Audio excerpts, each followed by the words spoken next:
Fal alimu, adapun orang alim bihi, ya terhadapnya, orang alim terhadap ilmu jadal dan kalam ini, yang bagi sepatutnya dia ayukhassisa, dia mengkhususkan bita'limi hadal ilmi, dalam mengajarkan ilmu ini, mampihi salasu khisalin, kepada orang yang ada padanya 3 kriteria atau 3 sesuatu. Jadi orang alim yang paham betul, yang pakar dalam masalah ilmu jadal, ilmu kalam ini, itu tidak serampangan dia ajarkan itu, tapi dia harus khususkan kepada orang-orang tertentu, yang mana orang ini ada 3 kriteria yang harus dia penuhi. Nah, kata beliau, ihdaha, salah satunya adalah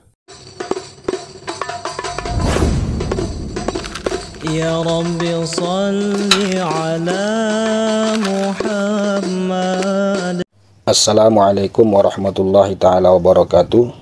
Alhamdulillah, wassalatu wassalamu ala rasulillah wa ala alihi wa sahbihi wa mawala wa ba'du. Subhanaka la ilma lana illa ma'allamtana, innaka antal alimul hakim, wa tub alaina innaka antat tawwabur rahim. Rabbi syrah li sadri wa yassir li amri, wahlul uqdatan min lisani yafqahu qawli. Rabbi yassir wa la tu'assir, Rabbi tammim bi khair. Baik, ahbabana fillah, begitu juga Bapak Ibu sekalian serta rekan santri di mana saja berada. Ya, kembali kita melanjutkan kajian Ihya Ulumuddin kita. Sekarang kita sudah berada pada halaman 359. Langsung saja, ila anqala al-musannifu rahimahullahu ta'ala wa nafa'ana bi ulumihi wa barakatihi fid dharain, amin. Fa in qulta, jika engkau katakan, kata Imam Al-Ghazali rahimahullahu ta'ala, mahma i'tarabta bil hajati ilaihi fi dab'il mubtadi'i, ya, ketika i'tarabta, engkau telah mengakui bil hajati ilaihi, bahwasanya ada hajat, kebutuhan ilaihi kepadanya, kepada ilmu jadal, kepada ilmu kalam, fi dab'il mubtadi'i, ya, terkait dalam hal menolak atau melawan paham-paham orang yang menyimpang.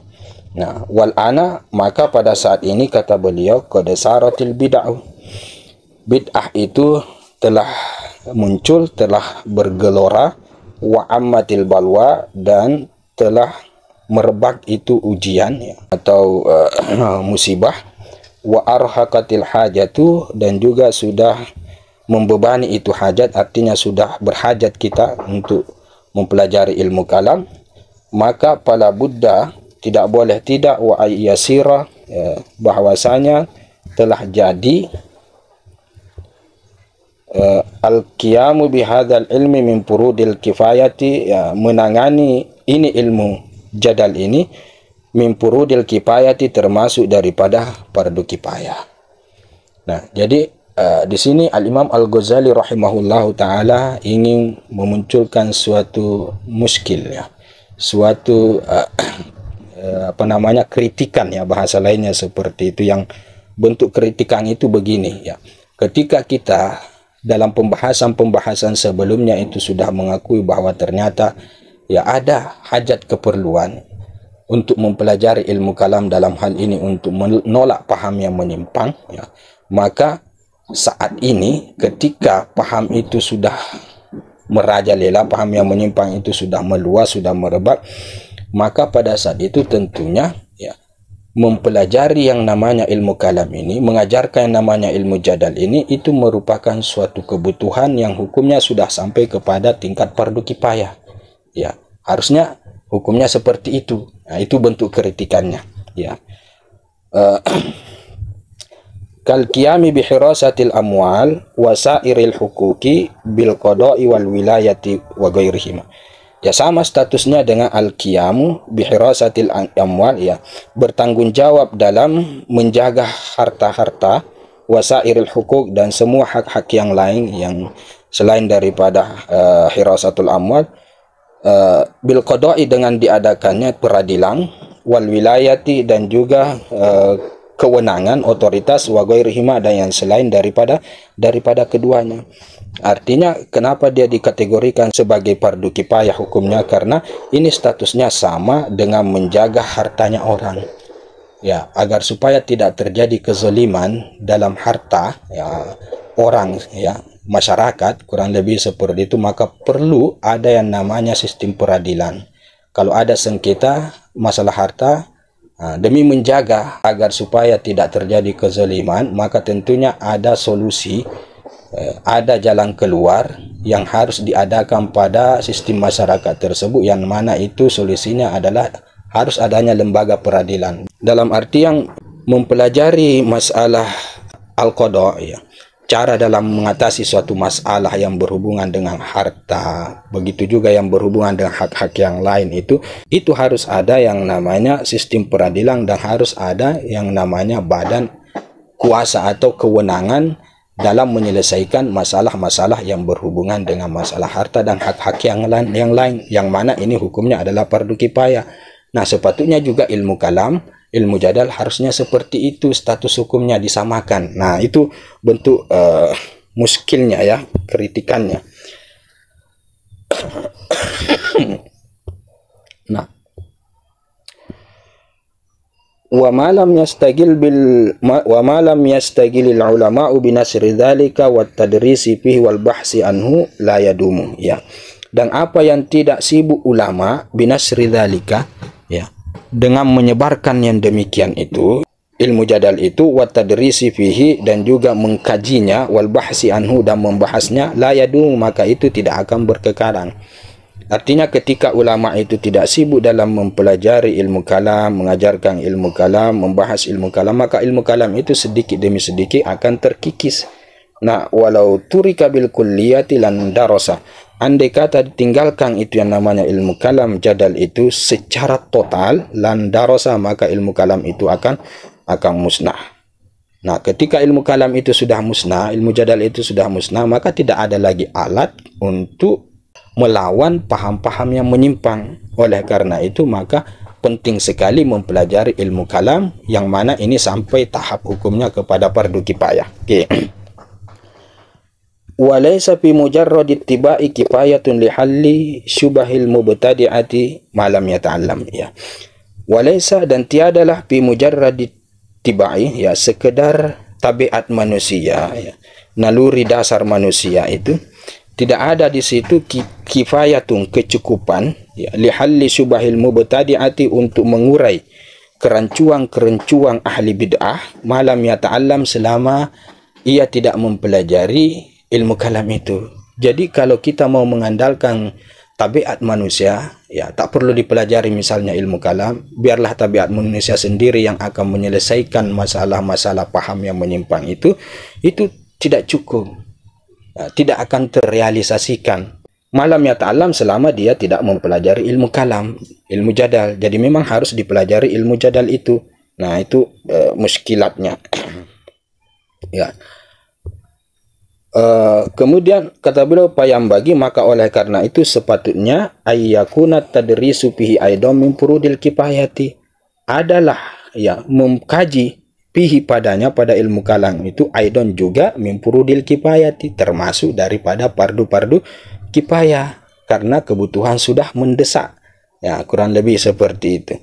Nah, bi khilafi zamanis sahabati, berbeda dengan zamannya sahabat radhiyallahu anhum, semoga Allah meridhai mereka.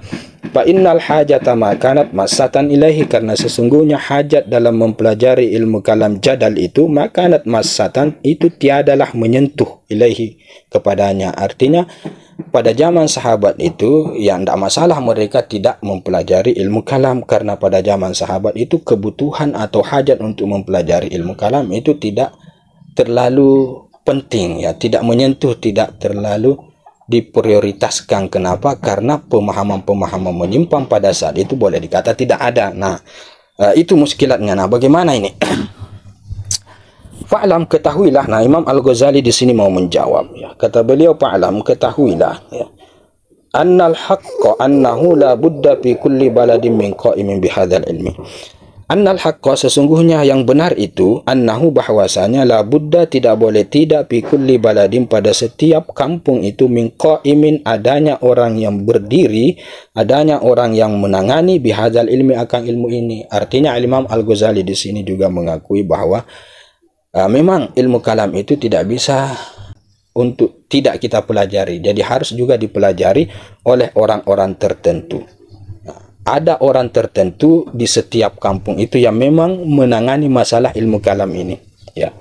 mustaqillim bidab'i syubahil mubtadi'ati allati sarat fi tilkal baldati. Mustaqillin yang mana dia terfokus bidab'i syubahil mubtadi'ah, dalam menolak ya kerancuan pemahaman-pemahaman yang menyimpang, allati sarat fi tilkal baldati, yang bermunculan pada negeri tersebut atau kampung tersebut. Jadi memang harus ada orang khusus yang menangani masalah ini, terfokus kepada hanya menguraikan masalah-masalah akidah yang menyimpang yang terjadi di kampung tersebut. Wadzalika yadumu bitta'lim, dan itu akan berkekalan yadumu bitta'lim dengan cara yang mengajarkan ilmu kalam di kampung tersebut oleh orang yang terkhusus ya. Walakin akan tetapi kata beliau, laisa minas sawabi tadrisuhu 'alal umumi ka tadrisil fiqh wa tafsir. Laisa minas sawabi, tidaklah termasuk benar, artinya tidak dianggap betul sama sekali, tadrisuhu mengajarkan ilmu kalam tersebut 'alal umumi kepada masyarakat umum. Nah, kata tadrisil fiqh wa tafsir, seperti mengajarkan ilmu fiqh wa tafsir ya. Kalaupun ilmu kalam itu adalah ilmu kalam yang memang harus diajarkan pada satu kampung, tetapi statusnya tidak sama dengan ilmu fikih dan ilmu tafsir, yang mana ilmu fikih dan ilmu tafsir ini itu diajarkan kepada masyarakat umum secara meluas, sedangkan ilmu kalam itu yang tidak boleh, hanya kepada orang-orang tertentu yang sudah kita bahas pembahasannya pada pembahasan yang lalu. Nah, jadi Al-Imam Al-Ghazali rahimahullahu ta'ala di sini itu tidak juga serta-merta menolak secara mutlak yang namanya ilmu kalam itu, tidak ya. Beliau tetap mengakui harus ada orang yang mengajarkan ilmu kalam, tetapi tidaklah hukumnya itu sampai kepada tahap fardu kifayah sebagaimana mengajarkan ilmu fikih dan tafsir.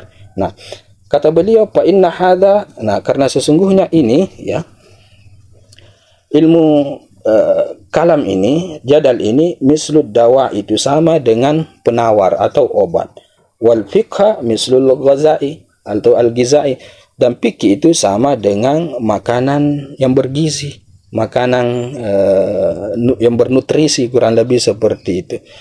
Nah, itu perbedaannya. Wad-dararul ghizai la yuhdharu, bahaya makanan yang giza, bergizi, itu la yuhdharu, itu tidak dikhawatirkan. Artinya tidak ada madarrah pada makanan-makanan yang sifatnya giza itu ya, tidak ada madarrahnya. Sedangkan wad-dararud dawa, sedangkan bahaya yang namanya obat itu ya, mahdzurun, itu dikhawatirkan ya, karena obat tidak semuanya itu berlaku untuk masyarakat secara umum. Ada jenis-jenis penyakit tertentu yang bisa diobati dengan obat tertentu ini, misalnya seperti itu. Beda dengan makanan. Jadi madarrah atau bahaya daripada makanan biasa itu tidak perlu dikhawatirkan. Nah, berbeda dengan obat-obatan ini, nah itu bahayanya perlu diperhatikan. Nah, kurang lebih seperti itu. Nah, itu alasannya sehingga tidak boleh disamakan hukumnya. Jadi kalau fikih dan tafsir itu tidak ada bahayanya kita ajarkan kepada masyarakat secara umum. Tetapi ilmu jadal dan ilmu kalam, oh itu hati-hati. Tidak semua orang bisa mengkonsumsi ilmu jadal dan ilmu kalam tersebut, karena terkadang membuat dia justru larut atau semakin menyimpang ya, kurang lebih seperti itu. Lima dzakarna fihi ya, lima dzakarna fihi min anwa'id darar ya. Lima, sesuai dengan apa yang telah kami sebutkan fihi pada ilmu kalam ya, pada pembahasan yang lalu, min anwa'id darar, berupa macam-macam mudaratnya. Itu sudah kita bahas terkait dengan bahaya ilmu kalam. Sementara ilmu tafsir dan fikih itu tidak ada bahayanya. Nah, kurang lebih seperti itu jawaban daripada Al-Imam Al-Ghazali dalam menentang paham orang yang mengatakan bahwa harusnya ilmu kalam jadal ini disamakan juga dengan ilmu-ilmu yang lain. Dalam hal ini hukumnya harusnya fardu kifayah. Nah, kurang lebih seperti itu. Nah, seperti inilah Al-Imam Al-Ghazali menjawabnya, bahwa tidak boleh disamakan karena ilmu jadal tidak sama dengan ilmu-ilmu fikih dan ilmu-ilmu tafsir dan semacamnya. Oke. Kemudian kata beliau, Wal alimu bihi yang bagi ayu khassisa bi ta'limi hadzal ilmi mampihi salasu khisalin. Nah, fal alimu adapun orang alim bihi ya terhadapnya, orang alim terhadap ilmu jadal dan kalam ini yang bagi sepatutnya dia ayu khassisa dia mengkhususkan bi ta'limi hadzal ilmi dalam mengajarkan ilmu ini mampihi salasu khisalin kepada orang yang ada padanya 3 kriteria atau 3 sesuatu. Jadi orang alim yang paham betul, yang pakar dalam masalah ilmu jadal, ilmu kalam ini, itu tidak serampangan dia ajarkan itu, tapi dia harus khususkan kepada orang-orang tertentu yang mana orang ini ada 3 kriteria yang harus dia penuhi. Nah, kata beliau, ihdaha, salah satunya adalah at-tajarrudu lil ilmi wal hirsu alaihi, yaitu orang yang at-tajarrudu lil ilmi, yang dia hanya fokus untuk ilmu pengetahuan saja, wal hirsu alaihi, dan dia sangat gigih, antusias terhadap ilmu pengetahuan. Artinya orang yang memang fokus kepada belajar, fokus kepada ingin tahu, tidak ada lain pikirannya, ya, kurang lebih seperti itu. Nah, fa innal muhtarifa yamna'hu asy-syughlu 'anil istitmami wa izalati syukuki idza aradat, ya. Fa innal muhtarifa, karena sesungguhnya orang yang punya pekerjaan lain, muhtarif ini, ya, yamna'hu syughlu, ya, akan mencegah dia kesibukannya itu, kesibukannya pekerjaannya, pekerjaan lainnya itu akan menyibukkan dia anil istitmami, untuk menyempurnakan pemahaman yang benar dalam ilmu kalam yang ia pelajari, ya, wa izalati syukuki idza aradat, dan akan menyibukkan dia pekerjaannya itu dalam hal menghilangkan keraguan yang ada idza uridat, apabila terjadi, ya, apabila ada atau terjadi keraguan tersebut.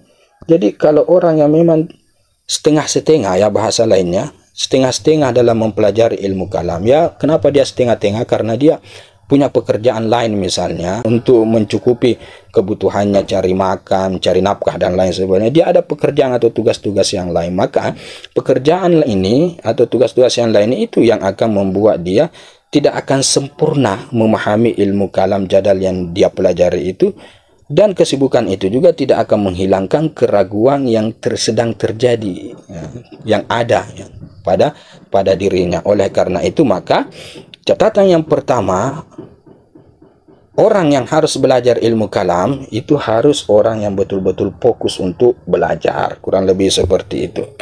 Oke.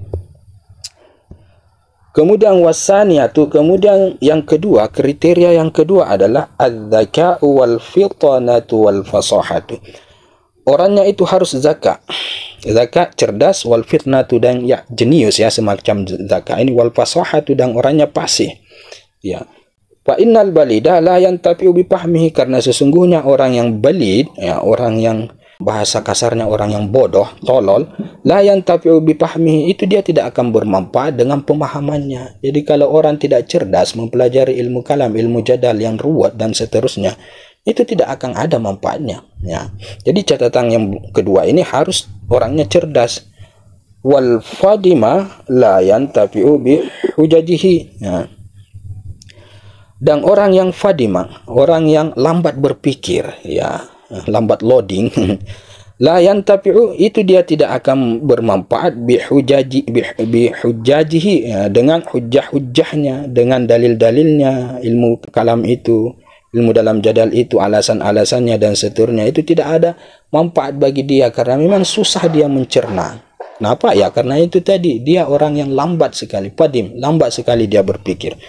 Nah, fayukhafu alaihi min dararil kalam, maka dikhawatirkanlah ke atas jenis orang yang balid ini, padim ini, itu bahaya daripada ilmu kalam. Jadi ditakutkan akan ada bahaya yang akan dia dapatkan dari mempelajari ilmu kalam kalau jenis orang yang balid ini. Wala yurja bihi naf'uhu, dan tidak diharapkan padanya itu manfaatnya. Artinya tidak ada manfaatnya dia belajar kalau dia orangnya balid. Nah, harusnya orangnya zaka. Itu kriteria yang kedua. Selanjutnya wasalisatu, adapun kriteria yang ketiga adalah, ya, ayyakuna fi tab'ihi as-salahu wad-diyanatu wat-taqwa. adanya pada tabiatnya orang yang akan belajar ilmu kalam ini adalah tabiatnya itu solah baik, wadiyanatu dan agamanya bagus, ya akhlaknya bagus, wattaqwa dan ketakwaannya juga itu tinggi. Nah, wala takuna asyahawatu ghalibatan alaihi, dan tidak boleh ada syahwat itu ghalibatan yang mengalahkan ke atas dia. Ya, tidak boleh orang yang didominasi oleh syahwat. Ya, dia tidak mampu menguasai syahwatnya. Tidak boleh orang yang seperti ini mempelajari ilmu kalam. Ya, harusnya orangnya itu syahwatnya dia mampu kuasai. Dalam artian tabiatnya itu bagus, ya akhlaknya bagus, takwanya juga bagus. Fa innal fasiqa bi adna syubhatin yang khali'u aniddin. Ya, karena sesungguhnya orang fasik itu artinya yang tabiatnya tidak salah, ya. Orang fasik bi adna syubhatin dengan kefasikan yang minimal syubhatnya. Bi adna syubhatin dengan syubhat yang minimal, artinya kefasikan yang paling rendah bahasa kasarnya. Nah, itu akan menyebabkan dia yang khali'u aniddin, keluar daripada agama, waliyadzubillah, ya. Fa inna dzalika, karena sesungguhnya yang demikian itu, ya, adna syubhatin ini yahullu anhu al-hajra wa yarfa'u sadda bainahu wa bainal malazi. Yahullu anhu al-hajra, dia akan menyingkap dari orang tersebut al-hajra, tirai itu, hajar, penahan itu, wa yarfa'u sadda, dan dia akan mengangkat as-sadda, penutup, ya, yang menghalangi bainahu wa bainal malazi, antara dia dan antara kenikmatan-kenikmatan yang sifatnya duniawi. Jadi orang fasik itu, ya, dengan kefasikan yang minimal, yang rendah, itu kefasikan yang minimal yang rendah itu akan kemudian membuat tirai atau penahan daripada kenikmatan-kenikmatan keduniaan itu hilang, terangkat. Artinya dia mudah sekali melakukan hal-hal yang berhubungan dengan kenikmatan-kenikmatan sesaat, yang berhubungan dengan masalah keduniaan. Nah, kurang lebih seperti itu. Jadi orang yang seperti ini ketika dia belajar ilmu kalam, ilmu jadal, maka bisa jadi ilmu kalam, ilmu jadal itu dia jadikan sebagai satu sarana untuk mencapai segala kenikmatan dunia. Karena ketakwaan dan solah tidak ada pada dirinya. Nah, itu maksudnya. Wala yahrisu ala izalati syubhati. Dia tidak ada keinginan yang kuat, ya, kegigihan ala izalati syubhati, untuk menghilangkan syubhat. Syubhat itu, kerancuan-kerancuan itu. Nah, bahkan yagatanimuha liyatakhallasu an a'ba'it taklif. Ya, bahkan dia itu yagatanimuha, menganggap itu barang berharga. Syubhat-syubhat itu dia apa ya? Dia jadikan sebagai sesuatu yang baik bagi diri, ya, bagi dia ya, kurang lebih seperti itu. Nah, liyatakhallasu min a'ba'it taklif, untuk dia berlepas diri min a'ba'it taklif, daripada susahnya hukum taklif. Orang yang fasik yang seperti ini itu tidak ada sama sekali keinginannya untuk menghilangkan syubhat yang ada pada dirinya, bahkan dia semakin nyaman di situ. Ya. Ketika dia mempelajari ilmu-ilmu kalam dan jadal, maka dia akan punya alasan-alasan dan lain sebagainya. Nah, untuk kemudian melepaskan dirinya daripada hukum taklifiyah yang dibebankan kepada dia oleh agama. Dia mungkin akan mulai beralasan-alasan, misalnya ya dia tidak mau sholat lah dan lain sebagainya karena bla bla bla bla bla dan seterusnya, sesuai yang dia pelajari dalam ilmu jadal dan ilmu kalam. Dia tidak mau lagi puasa misalnya, dia tidak mau lagi bersedekah misalnya, karena dia punya alasan yang dia pelajari, yang dia dapati dari ilmu kalam itu. Nah, ini jenis orang yang fasik, ya, orang-orang yang nyaman dengan kenikmatan-kenikmatan sesaat. Nah, fayakunu ma yufsiduhu mislu hadzal muta'allim aksar mimma yuslihuhu. Fayakunu, maka adalah ma yufsiduhu, yang merusak ia, mislu hadzal muta'allim, seperti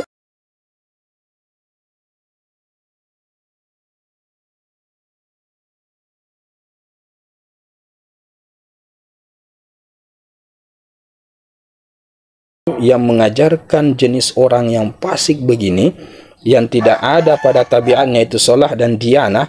Nah, itu apa yang merusak dia itu? lebih banyak daripada yang memperbaikinya. Atas dasar itu sehingga dipersyaratkanlah yang boleh diajarkan ilmu jadal dan ilmu kalam harus yang punya tabiat baik, yang punya karakter atau kepribadian akhlak yang mulia, ketakwaan yang luar biasa. Nah, itu kata Imam Al-Ghazali rahimahullah ta'ala. Oke. Ya. Wa idza arabta hadhihi al-inkisamat. Nah, jika engkau, kata Imam Al-Ghazali, sudah tahu ini inkisamat, bagian-bagian ini, ya, pembagian-pembagiannya, ya, bahwa yang harus diajarkan oleh seorang ahli kalam, ya, adalah jenis orang yang begini, sesuai yang dipaparkan tadi, itu bagian-bagiannya. Maka ittadohalaka annal hujjatal mahmudata fil kalami innama hiya min jinsi hujajil Qur'an minal kalimatil latifatil muassirati fil qulub, ya. Ittadohalaka, maka jelaslah bagimu, annal hujjatal mahmudata, bahwasanya alasan terpuji fil kalami, dalam ilmu kalam itu, innama hiya, sesungguhnya dia itu, min jinsi hujajil Quran, itu sejenis dengan hujjah-hujjah Al-Quran, minal kalimatil latifati, berupa kalimat-kalimat yang lembut, al-muassirati fil qulub, yang membekas, yang berkesan di dalam hati. Jadi tidak ada alasan untuk mengatakan bahwa ilmu kalam yang istiqsa itu, yang dalam itu, yang jauh, tidak ada alasan untuk mengatakan bahwa dia terpuji. Ya, dia hanya akan terpuji sama dengan terpujinya Al-Quran dalam hal ini, yang berhubungan dengan kalimat-kalimat yang dibahasakan dalam Al-Quran, yang lembut, yang berbekas di dalam hati. Dalam hal ini bahwa ilmu kalam itu harus ilmu kalam yang lembut, yang sederhana, yang tidak sampai kepada tahap yang ruwet itu dan seterusnya. Nah, itu yang terpuji. Al-muqni'atilin nufus, ya, yang memuaskan jiwa, duna at-taghalghuli fit taqsimati wat tadqiqati allati la yafhamuha aksarun nas. Bukan at-taghalghuli, meneliti lebih jauh, fit taqsimati, dalam pembagian ilmu kalam yang luar biasa sekali itu banyaknya, wat tadqiqati, dan juga perincian-perincian allati la yafhamuha, yang tidak dipaham ia aksarun nasi, oleh kebanyakan manusia. Jadi ilmu kalam yang terlalu jauh membahas itu, terlalu detail, ya, yang banyak sekali macam-macamnya, cabang-cabangannya, itu adalah ilmu kalam yang tidak mahmudah, karena ia tidak dipahami oleh kebanyakan orang. Bukan begitu yang harus diajarkan kepada orang itu, tetapi yang sederhana saja, ya, kurang lebih seperti itu dalam hal ini, yang lembut, yang berkesan di dalam hati, sebagaimana Al-Quran, sebagaimana metode Al-Quran dalam mengajarkan manusia, yang dipenuhi dengan kalimat lemah lembut dan seterusnya. Oke. Wa idza fahamuha, apabila mereka memahaminya, artinya taruhlah misalnya dia paham, ya, walaupun ribet dan lain sebagainya, tapi dia paham, maka i'taqadu annaha sya'wadatun wa san'atun atau wasin'atun ta'allamaha sahibuha litalbis. Maka dia akan meyakini annaha, bahwasanya itu adalah sya'wadatun, itu adalah tipuan, perangkap, wa san'atun, dan itu merupakan suatu bidang, ta'allamaha sahibuha, yang dipelajari oleh orangnya, litalbisi, untuk merancukan, ya, untuk menggoda, ya, kurang lebih seperti itu. Nah, artinya kalaupun orang paham, ya, ilmu kalam yang terlalu jauh itu, maka tetap orang itu akan muncul di benak dia bahwa ilmu kalam yang dia pelajari yang jauh itu adalah ilmu kalam yang sebenarnya dipelajari oleh orangnya atau ahli kalam itu untuk merekrut orang, untuk menggoda orang agar masuk ke dalam pemahamannya. Artinya akan ada juga penolakan ujung-ujungnya di hati orang tersebut terkait dengan ilmu kalam yang diajarkan kepada dia yang detail sekali itu. Akan ada penolakan, dia akan mengatakan, ini kan sengaja dibikin ilmu kalam yang seperti ini pemahamannya begini-begini, itu agar supaya kita tertarik, akhirnya ikut sama pemahaman dia. Akan ada penolakan di dalam hati mereka seperti itu juga ujung-ujungnya. Nah, Nah, fa idza qabalahu misluhu bis sin'ati qawamahu. Nah, fa idza qabalahu, apabila ya qabalahu melawan dia orang jenis yang ini, orang awam jenis yang ini, misluhu seumpamanya bis sin'ati dalam bidang ini. Artinya apabila orang yang jenis ini yang pemahamannya menyimpang karena dia mempelajari ilmu kalam, ya, kemudian kita mau sadarkan dia dengan mengajarkan kepada dia ilmu kalam juga, ya, yang detail, yang ruwet itu, maka qawamahu, maka dia akan menolaknya, melawannya juga, ya. Kalau dia paham, ya, ilmu kalam yang detail, yang ruwet itu, maka ujung-ujungnya juga dia akan melawan itu, dia akan menolak itu. Nah, jadi tidak ada manfaatnya sama sekali ilmu kalam yang terlalu jauh itu diajarkan kepada mereka. Nah, itu kata beliau. Oke. Ya.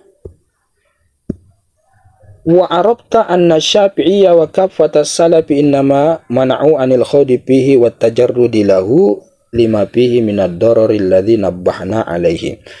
Wa arabta, dan kamu juga akan tahu, ya, kalau kamu paham ini pembagian-pembagian ilmu kalam yang sudah dibahas oleh beliau, maka kamu akan tahu, artinya kamu juga akan sampai kepada kesimpulan bahwa Al-Imam Asy-Syafi'i rahimahullahu ta'ala, dan begitu juga rata-rata ulama salafun as-salih, innama mana'u, sesungguhnya mereka melarang dari terjun kepada ilmu kalam secara jauh itu, wa tajarrudi lahu, dan fokus kepada ilmu kalam itu sefokus-fokusnya, lima fihi, karena apa yang ada pada ilmu kalam itu, minad darari, berupa bahaya, alladzi nabbahna alaihi, yang telah kami peringatkan ke atasnya. Nah, kamu kalau paham betul pembagian-pembagian ilmu kalam ini, maka kamu akan tahu, kata Imam Al-Ghazali, bahwa kenapa Al-Imam Asy-Syafi'i itu melarang ilmu kalam itu. Kenapa mayoritas salafun as-salih melarang ilmu kalam itu? Karena memang bahayanya banyak. Dan itu sudah saya jelaskan, kata Imam Al-Ghazali rahimahullah ta'ala.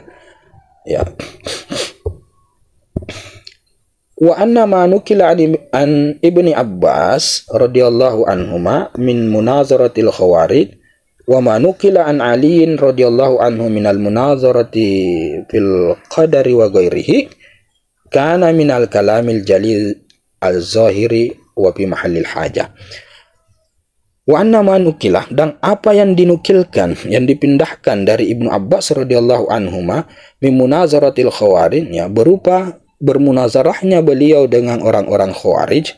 Wa ma nukilah, dan apa yang dinukilkan dari baginda Ali minal munazarati, berupa munazarahnya, berdebatnya dia fil qadari, terkait dengan masalah qadar, terkait dengan masalah takdir, wa ghairihi, dan yang selainnya yang berhubungan dengan masalah ilmu kalam, karena minal kalamil jali, itu termasuk daripada ilmu kalam yang sifatnya jali, jelas, az-zahiri, yang nyata, bukan yang ruwet, bukan yang ribet, bukan yang detail itu. Wa fi mahallil hajati, dan itu pun fi mahallil hajati, pada tempat hajat, artinya ada hajat untuk berdebat. Nah, jadi Ibnu Abbas radhiyallahu anhuma, begitu juga baginda Ali, ya memang sih ada riwayat beliau itu menggunakan ilmu kalam dalam berdebat dengan khawarij dan semacamnya. Itu sebenarnya berhubungan dengan ilmu kalam yang sederhana, yang tidak ribet, dan itu pun ketika hajat ada. Nah, tetapi ya, kalau tidak ada hajat, maka tidak perlu membahas yang namanya ilmu kalam. Nah, kalaupun mau dibahas, maka harusnya yang sifatnya sederhana, tidak seperti yang ada pada zaman Al-Imam Al-Ghazali rahimahullahu ta'ala. Nah, wadzalika mahmudun fi kulli hal, dan yang demikian itu terpuji ala fi kulli hal, pada setiap keadaan, ya, ketika ilmu kalam yang diajarkan itu adalah ilmu kalam yang sederhana, dan ketika situasi dalam mengajarkan ilmu kalam atau memaparkan ilmu kalam itu adalah situasi yang mana hajat dan kebutuhan itu sudah mendesak. Nah, maka pada saat itu, kata Imam Al-Ghazali, mahmud, pembahasan-pembahasan yang berhubungan itu terpuji, itu kata beliau. Naam, ya, kata beliau, qad takhtaliful a'saru fi kasratil hajati wa qillatiha. Terkadang itu berbeda itu negeri-negeri, fi kasratil hajati, terkait dengan banyaknya hajat, wa qillatiha, dan sedikitnya. fala yab'udu ayyakhtalifa al-hukmu lidzalika, maka tidak jauh juga ayyakhtalifa berbeda itu hukum lidzalika, disebabkan yang demikian itu ya. Jadi negeri antara yang satu dengan yang lain itu terkadang hajat dan kebutuhannya itu berbeda-beda antara satu dengan yang lain. Ada hajatnya ini tinggi di kampung ini, hajatnya di kampung yang sana tidak terlalu tinggi, artinya sedikit. Maka otomatis hukumnya juga berbeda-beda. Semakin tinggi hajat kebutuhan dalam mempelajari ilmu kalam di satu negeri, maka pada saat itu hukumnya juga akan semakin meningkat. Nah, kurang lebih seperti itu, akan semakin kuat. Semakin sedikit hajat terhadap ilmu kalam di satu negeri, maka hukumnya juga semakin rendah. Nah, kurang lebih seperti itu. Oke. Fahada, nah ini kata beliau, hukmu hadhil aqidati allati tu'abbidul khalqu biha. Inilah hukum hadhil aqidah, hukum akidah ini ya, akidah yang berhubungan dengan masalah kalam ini, yang mana tu'abbidal khalqu biha, ya menyembah itu makhluk biha dengannya. Ya, beginilah hukumnya akidah-akidah mempelajari ilmu kalam, yang mana itu orang itu menyembah menggunakan ilmu-ilmu yang berhubungan dengan masalah ilmu kalam ini. Ya, seperti ini hukumnya. Ya, artinya tidak ada yang sampai hukumnya kepada tingkat fardu kifayah. Ndaklah amat-amat seperti itu. Nah, wa hukmu tariqin nidali anha wa hifdhiha, dan hukum cara memperjuangkannya, wa hifdhiha, dan juga menghafalnya. Nah, seperti itu hukumnya.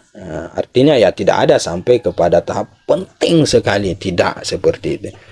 Nah, fa amma izalatus syubhati wa kashful haqa'iqi wa ma'rifatul asya'i ala ma hiya alaihi wa darkul asraril lati yutarjimuha zahiru alfadhi hadhil aqidati fala miftaha lahu illa al-mujahadatu. Nah, Fa'amma izalatu asyubhati, adapun menghilangkan ya, syubhat, ya kebimbangan-kebimbangan, kerancuan-kerancuan terkait dengan masalah akidah ini, wa kashful haqa'iqi, dan menyingkap ya hakikat yang sesungguhnya, wa ma'rifatul asya, dan mengetahui segala sesuatu ala mahiyya alaihi, sesuai dengan hakikatnya, wa darkul asrari, dan menjangkau rahasia-rahasia allati yutarjimuha, yang dijelaskan ia oleh zahiru al-fadhi, zahirnya lapas-lapas hadhil akidah, ya ini akidah ini ya, akidah yang sudah dipaparkan oleh al-Imam Al-Ghazali terkait dengan Allah wujud, qidam, baqa, dan seterusnya itu. Fala miftaha lahu illal mujahadah, tidak ada kunci baginya kecuali harus mujahadah, bersungguh-sungguh ya, melawan hawa nafsu, ya kurang lebih seperti itu. Wa qam'us syahawati, dan mengekang syahwat. Jadi masalah akidah yang sudah dipaparkan oleh Al-Imam Al-Ghazali rahimahullahu ta'ala, kalau ada syubhatnya, bagaimana cara menyingkap syubhatnya itu, kemudian mengetahui hakikat yang sesungguhnya, mengetahui rahasianya, maka itu caranya tidak melalui ilmu kalam dan jadal, tetapi caranya adalah harus mujahadah, harus mengekang hawa nafsu. Jadi hindari ilmu kalam dalam menyingkap rahasia-rahasia akidah yang sudah dipaparkan oleh Al-Imam Al-Ghazali.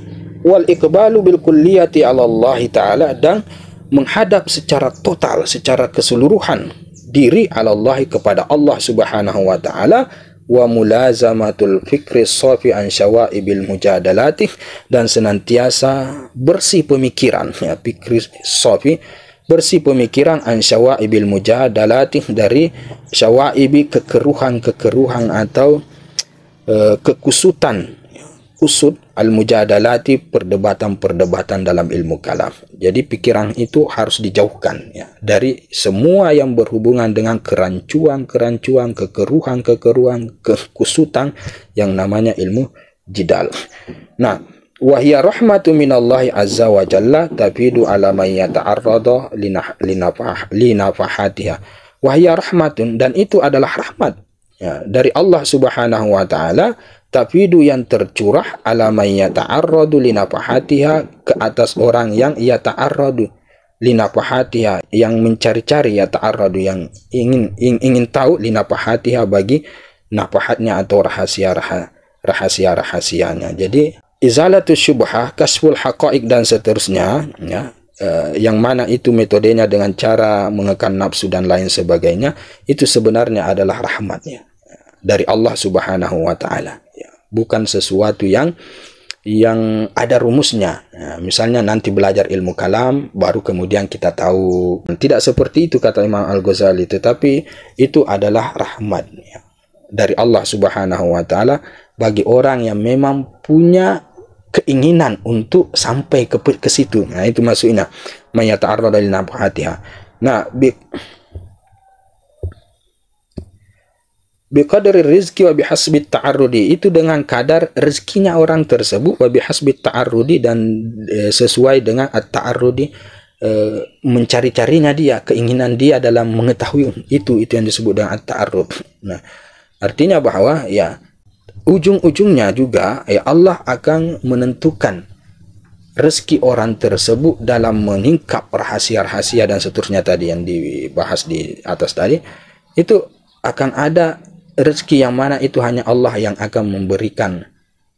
Dalam hal ini haknya Allah memberikan kepada orang tersebut sesuai dengan tingkat upayanya, bahasa kasarnya seperti itu. Semakin ta'arrud orang tersebut itu tinggi, ya, mujahadah dia semakin luar biasa, fikrosofinya semakin luar biasa, dan seterusnya, maka tentunya dia akan diberikan rezeki terkait dengan masalah itu dengan presentasi yang tentunya tinggi juga, ya, kurang lebih seperti itu. Semakin gigih maka semakin banyak juga dia pengetahuannya itu terkait dengan masalah asrar dan lain sebagainya tadi itu. Wa biqadri kubulil mahalli wa taharatil qalbi, dan juga biqadri sesuai dengan kadar qabulil mahalli, menerimanya itu tempat, artinya orangnya itu, wa taharatil qalbi, dan bersihnya hati, ya, itu pun juga sesuai dengan tempat di mana rahmat Allah itu akan bertempat di situ, ya, artinya orangnya itu ya harus suci juga, hatinya juga harus bersih. Tapi kalau orangnya selalu bermaksiat, mahal daripada rahmat itu juga kotor, misalnya hati itu dipenuhi dengan najis maknawi misalnya seperti itu, maka rahmat Allah yang akan tercurah ke sana juga itu ya tidak akan ada, atau ya sedikitnya, kurang lebih seperti itu, ya. Semakin bersih, ya, maka semakin banyak juga yang akan tercurah ke sana. Wadzalikal bahrul ladzi la yudraku ghauruhu wa la yablughu sahiluhu, dan itu merupakan suatu lautan alladzi yang la yudraku, tidak akan bisa dijangkau, ghauruhu dalamnya, dan tidak akan dijangkau tepiannya. Jadi itu bahasa lainnya adalah rezeki dari Allah Subhanahu wa Ta'ala. Jadi bagaimana orang itu bisa mampu menghilangkan syubhat itu, bagaimana orang mampu menyingkap hakikat yang sesungguhnya, bagaimana orang itu menjangkau rahasia-rahasia yang ada di balik akidah-akidah yang sudah Al-Imam Al-Ghazali paparkan tadi di atas. Nah, itu semua ujung-ujungnya adalah sesuai dengan rahmat Allah Subhanahu wa Ta'ala, yang mana itu digantungkan sesuai dengan tingkat kegigihan orang itu dan juga tingkat kebersihan jiwa orang itu. Dan ini pembahasan atau ini merupakan suatu rezeki yang diibaratkan lautan yang tidak bertepi, lautan yang sangat dalam. Nah, kurang lebih seperti itu. Hadza wabillahi taufiq, wallahu alam bisawab. Subhanakallahumma bihamdika asyhadu an la ilaha illa anta astaghfiruka wa atubu ilaik. Assalamualaikum warahmatullahi taala wabarakatuh. Ya Rabbi salli alaihi wa sallim.